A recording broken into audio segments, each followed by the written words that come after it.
এবার জিতবে বাংলাদেশ। আমি বাঙালি সাপোর্ট করবো অবশ্যই। চায়ের দোকান থেকে বন্ধুদের আড্ডা, সবাই মেতে আছে চ্যাম্পিয়ন্স ট্রফির আলোচনায়। বড় কথা হচ্ছে রিকি পন্টিং এর একটা কিন্তু জবাব দিতে হবে। বৈশ্বিক আসরে এখন পর্যন্ত টাইগারদের সেরা সাফল্য এসেছে এই টুর্নামেন্টেই। 2017 সালে সমর্থকদের প্রত্যাশা এবারের আসর সফলতায় বিগত সময়কে ছাড়িয়ে যাবে।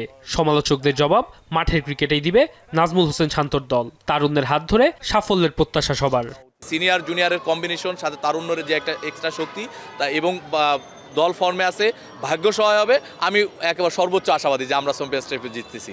বাংলাদেশে এখন বর্তমানে হচ্ছে যে লাইন আপটা যে রয়েছে, আমার মতে এটা অবশ্যই তারা অনেক ভালো একটা পারফরমেন্স করবে। ফাইনাল পর্যন্ত যাওয়ার মতো উপযুক্ত একটা লাইন আপ। সবাই যদি সবার জায়গা থেকে ভালো খেলে তাহলে আমার মনে হয় বাংলাদেশ টিম চ্যাম্পিয়ন্স ট্রফিতে খুব ভালো করবে। চ্যাম্পিয়ন্স ট্রফিতে যাত্রার আগে টাইগার অধিনায়ক নাজমুল হোসেন শান্ত বলে গেছেন, শিরোপা জেতার লক্ষ্যেই টুর্নামেন্টে পা রাখছে বাংলাদেশ।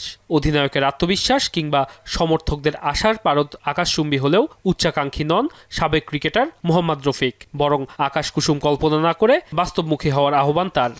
আমার টিমটা যদি পুরো গোছানো থাকতো, আমার টিমটা যদি ভালো পারফরমেন্স প্লেয়ার থাকতো, এখন কিন্তু অনেক গ্যাপ তৈরি হয়েছে। আমরা পজিটিভ নিয়ে থাকতে চাই, বাট তারপর আমি ওভারঅল বলবো আমরা মুখে খেলি বেশি, আমরা মাঠের থেকে। তা আমাদের কথা মাঠের খেলাটা খেলো, একটা বিট করতে একটা যেতে হবে। তা আমি আগেই আমার ট্রফিটা দিক দিয়ে বলবো, ট্রফি তো অনেক দূর, আমার খেলে যেতে হবে।